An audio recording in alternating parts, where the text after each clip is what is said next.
You will now be allowed to grow further. And we naturally keep growing and expanding out. So they have to allow that, but their math doesn't allow it because it believes in a two-dimensional space. And remember, there are no two-dimensional spaces because in order for anything to be perceived, it has to be measurable. And measurable needs 3 dimensions, but it actually needs 4. It needs your perspective. You are the 4th dimension, and that's what Walter Russell also talked about, that it was 4 things coming together. And that's what woke me back up. And I was like, 4 bubbles meeting. But he still believed in the idea of straight lines. He was still hemmed in by it. And he's right. There becomes a cube sphere. There comes a point where everything comes together. But even, hold on, I'm going to try and pull up.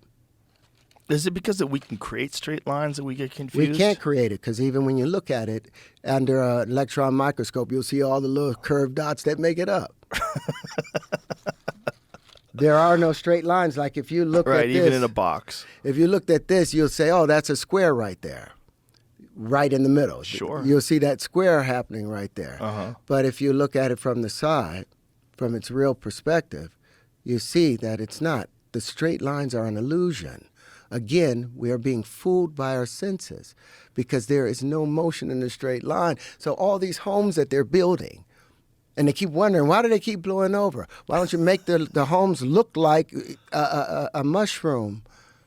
Follow the curvature of nature, and you won't have to worry about rebuilding them in hurricane zones or in tornado zones. It'll go right over it. They don't make airplanes that's just a straight box. They've allowed it to be aerodynamic and curved. They moved away from the straight lines in that aspect,